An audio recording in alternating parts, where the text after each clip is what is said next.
My name is David Daniel Ball, and these are the headlines for Tuesday, the 16th of November 2010. I wasn't able to find an image of the Governor of Victoria, John Michael Fleetwood Fuller, but I provided this image, a sketch of Roman Road at Neston Park by Skinner.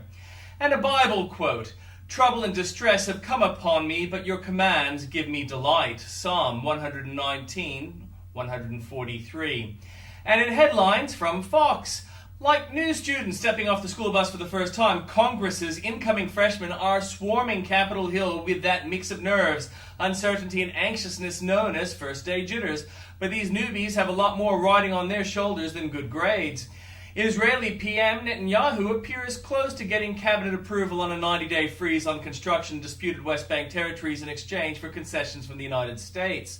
Homeland Security defense use of body scanners and pat-downs, but it may not tap down the outcry embodied by a San Diego man who's had enough.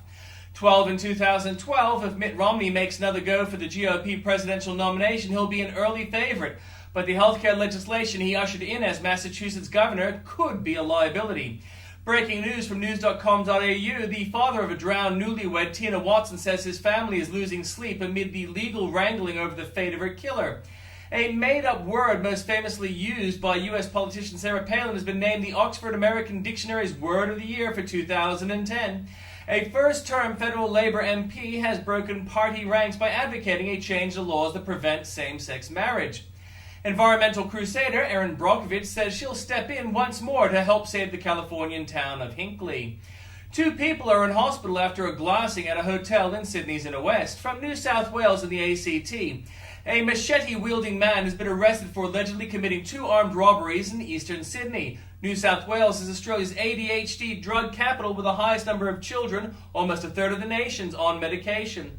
Key cabinet ministers attacked Minister Mark Habib, accusing him of undermining the PM with his public support for gay marriage. The state government must boost the number of vouchers for people struggling to pay power bills, say the Utilities Ombudsman.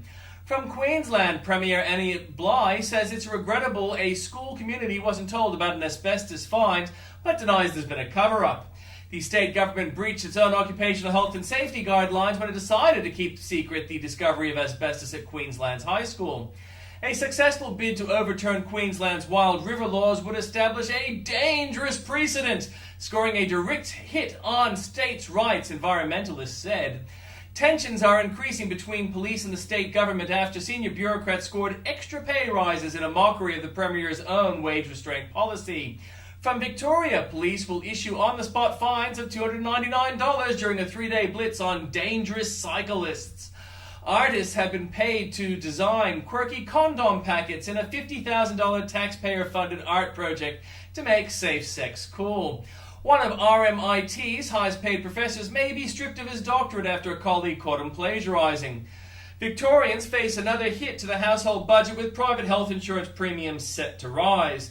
From the Northern Territory, the father of star Melbourne Demons footballer Austin Wanamari has been killed in a car accident in the Tiwi Islands. From South Australia, a warring Adelaide City Council could risk losing its rights to govern, the Property Council warns. The state's super schools will open just 3/4 full, figures reveal. He admits fatally slashing the throat of his ex-partner's dog, but Trevor James Bond may yet avoid an animal cruelty conviction on a legal technicality. Western Australia, protesters caused disruption to Woodside yesterday when they stopped contractors entering a site near the controversial James Price Point gas project.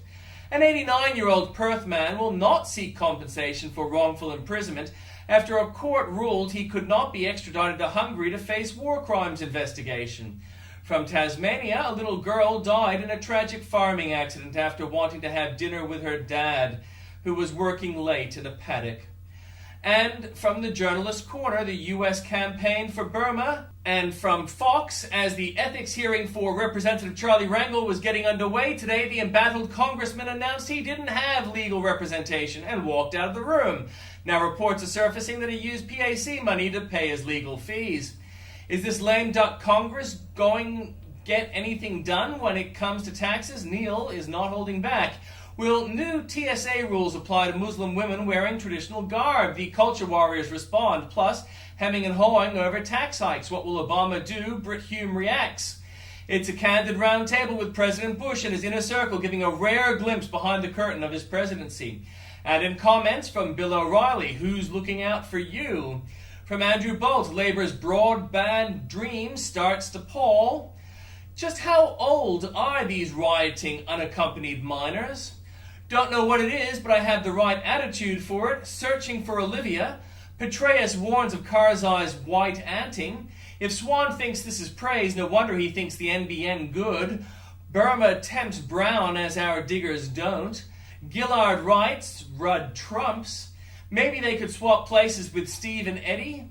How green madness in Gillard's dithering is hurting you, and more for you there at the link.